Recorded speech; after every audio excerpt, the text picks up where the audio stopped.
साथ मैं हूं पल्लवी रविंद्र सिंह। छत्तीसगढ़ में इस साल के अंत में विधानसभा चुनाव होने हैं। सियासी जोर आजमाइश के बीच खुद को किसान हितैषी साबित करने की होड़ चरम पर है। किसानों पर मचे सियासी घमासान का पूरा फोकस धान पर। जिस वक्त ईवीएम में राजनीतिक दलों की किस्मत कैद हो रही होगी, उस वक्त समय या तो धान की खरीदी शुरू होने वाली होगी या शुरू हो चुकी होगी। लिहाजा धान की खेती पर सियासी वोट की फसल काटने की भी पूरी तैयारी है।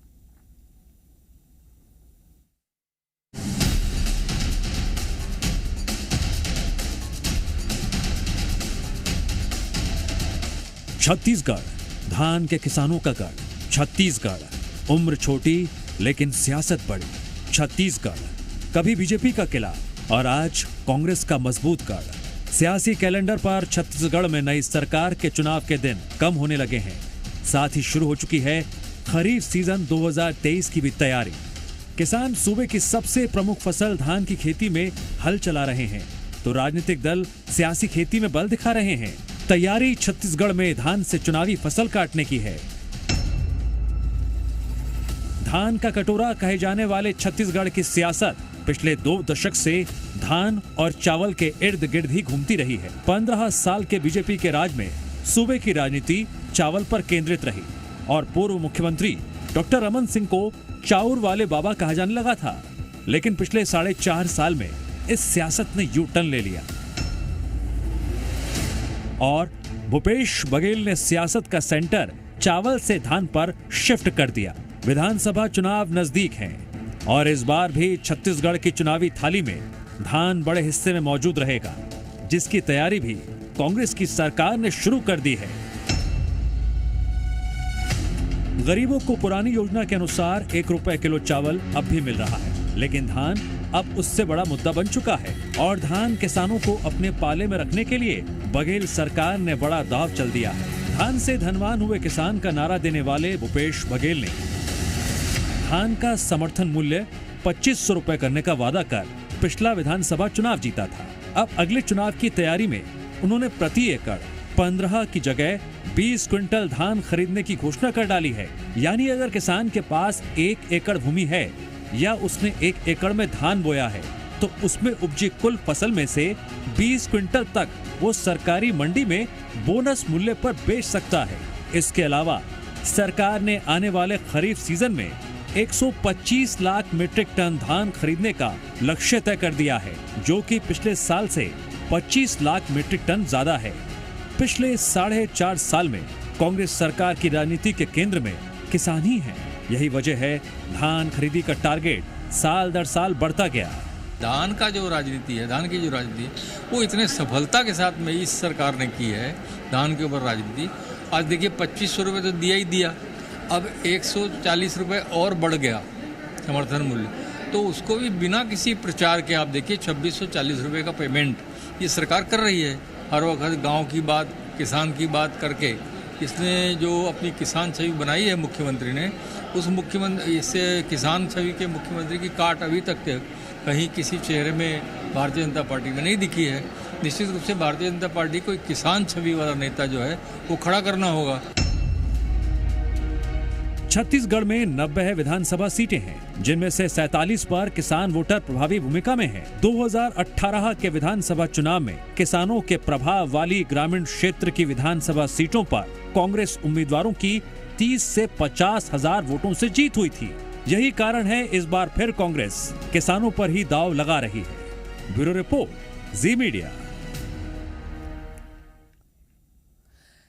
छत्तीसगढ़ में सीएम भूपेश बघेल ने खुद को किसानों के बीच स्थापित करने में कोई कोर कसर नहीं छोड़ी है। छत्तीसगढ़िया संस्कृति से लेकर गांवों, गरीबों और किसान की बात करने वाली बघेल सरकार ने अपने 4.5 साल के कार्यकाल में कई बड़े फैसले किए हैं। किसानों के लिए बघेल सरकार ने अब तक क्या क्या किया है, आपको हम अब वो बताने जा रहे हैं। 2018 में सरकार बनते ही किसानों का कर्ज माफ किया गया। लगभग 600 करोड़ रुपए का सिंचाई कर्ज माफ किया गया। 2500 रुपए प्रति क्विंटल में धान खरीदी शुरू की गई। बोनस पर रोक के केंद्र सरकार के फैसले के बाद राजीव गांधी किसान न्याय योजना शुरू की गई। एमएसपी के अलावा किसानों को इनपुट सब्सिडी के तौर पर दी अंतर की राशि जो दी गई थी।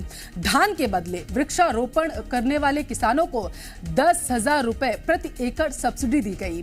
धान के अलावा दलहन, तिलहन समेत कई फसलों पर भी इनपुट सब्सिडी दी गई। 65 प्रकार के लघु वनोपज की एमएसपी पर खरीदी हुई है। बारदाने की कमी होने पर अपने संसाधनों से उपलब्ध कराए गए हैं बोरे। प्लास्टिक के बोरों में धान खरीदा गया। 20 क्विंटल प्रति एकड़ धान खरीदी की घोषणा की गई। छत्तीसगढ़ का विधानसभा चुनाव किसानों के आसरे टिका हुआ है। ये बात सूबे की सत्ता पर काबिज कांग्रेस की बघेल सरकार हो या फिर विपक्ष में बैठी बीजेपी, दोनों जानते हैं। और यही वजह है कि किसानों के मुद्दों को भुनाने की पुरजोर कोशिश दोनों तरफ से हो रही है। कांग्रेस खुद को किसानों की सरकार बताने में सबसे आगे है, तो बीजेपी की कोशिश कांग्रेस को नाकाम साबित किया जाए और किसानों की भलाई का श्रेय केंद्र की मोदी सरकार के पाले में डाला जाए, यही है। और यही वजह है कि खुद प्रधानमंत्री मोदी रायपुर आकर धान किसानों का मुद्दा भी उठाते हैं।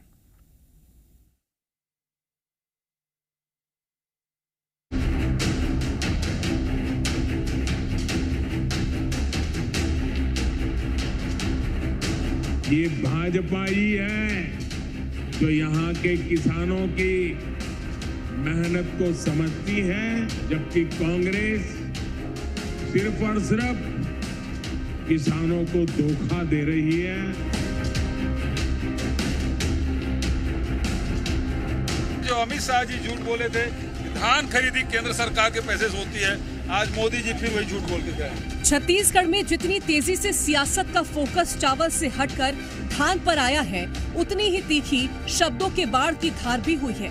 पिछले दिनों पीएम मोदी और सीएम भूपेश बघेल के बीच चले जुबानी तीर साफ बताते हैं कि छत्तीसगढ़ में धान की सियासत अब राज्य बनाम केंद्र हो चुकी है।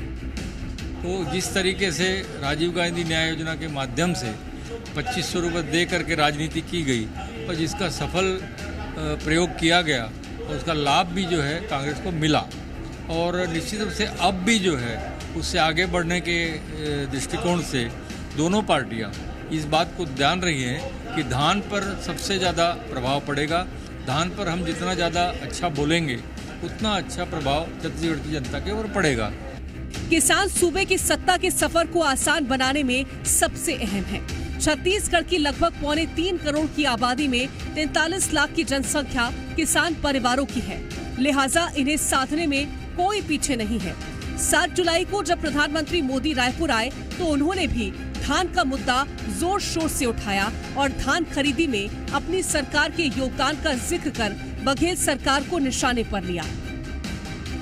पिछले 9 साल में भाजपा की केंद्र सरकार ने छत्तीसगढ़ के धान किसानों को 1 लाख करोड़ रुपए से भी ज्यादा दिए हैं। 1 लाख करोड़ से भी ज्यादा। इस साल भी यहाँ के धान किसानों को 22,000 करोड़ रुपए से ज्यादा दिए गए हैं। प्रधानमंत्री ने छत्तीसगढ़ की धरती से कांग्रेस पर हमला बोला तो पलटवार में कांग्रेस ने भी देरी नहीं की। खुद सूबे के मुखिया भूपेश बघेल सामने आए और पीएम मोदी के दावों को वो किताब बताया जिसके हर पन्ने पर झूठ की कहानी लिखी है। पहली बात यह है जो अमित शाह जी झूठ बोले थे कि धान खरीदी केंद्र सरकार के पैसे से होती है, आज मोदी जी फिर वही झूठ बोल के गए। जबकि सब जानते हैं कि राज्य सरकार धान खरीदी करती है, लोन लेती है, किसानों को पैसा देती है। अन्यथा ये घोषणा कर दे कि जैसे पंजाब में एफसीआई के माध्यम से खरीदी होती है धान की, उसी प्रकार से छत्तीसगढ़ में एक दाना धान की खरीदी होगी। 2018 में कांग्रेस ने बीजेपी को पटखनी देकर 1.5 दशक बाद छत्तीसगढ़ की सियासत पर विजयी परचम लहराया था। तब से अब तक प्रदेश की सियासी फिजा में किसान और धान के नाम पर संग्राम छिड़ा रहा। कांग्रेस का दावा है कि कर्ज माफी के वादे को पूरा कर उनकी सरकार ने करीब 18 लाख किसानों को कर्ज से मुक्ति दिलाई, साथ ही 2500 रुपए प्रति क्विंटल पर धान खरीदने का वादा भी पूरा किया। बघेल सरकार अपने काम को किसानों के साथ न्याय के रूप में पेश कर रही है, तो दूसरी ओर बीजेपी किसान चौपाल के जरिए ये समझाने की कोशिश कर रही है कि जो मिल रहा है वो मोदी सरकार की देन है। 2500 रुपये से लेकर 2600 रुपये देने वाला हिंदुस्तान का भूपेश बघेल का पहला सरकार है। इनके पास कोई विजन नहीं, डिवीजन नहीं, दान केंद्र तक पहुंच रहा है। उड़ीसा में है तुम्हारा मध्य प्रदेश, तुम्हारा उत्तर प्रदेश में दान कितना मिल रहा है दुनिया जानता है। अब मेरे से ज्यादा आप जानते हो। ये झूठ बोलने का ज्यादा दिन नहीं चलेगा। कांग्रेस का जो वादा है वो वादे पर वो चाहते हैं कि वो राजनीति वहीं पर घूमे, और जो गवर्नेंस का डेफिसिट है और जिन्होंने छत्तीसगढ़ में जो जो काम गलत किए हैं उसके फिर वो धान का लॉलीपॉप दिखाते हैं। और मैं आपको बोलना चाहूँगा कि धान पर बोनस देने का काम भारतीय जनता पार्टी ने ही चालू किया है। छत्तीसगढ़ इस समय विधानसभा चुनाव के मुहाने पर खड़ा है। इत्तेफाक से इस वक्त धान की बुआई का भी सीजन है, जिसकी कटाई नवंबर में होगी और उसी दौरान ये फैसला भी होगा कि सूबे की सत्ता के सिंहासन पर कौन काबिज होगा, किसान किसके साथ है और धान की लड़ाई में सियासी चढ़ाई कौन करेगा। ब्यूरो रिपोर्ट, जी मीडिया। और यहाँ वक्त है एक छोटे से ब्रेक का, जल्द हाजिर होंगे।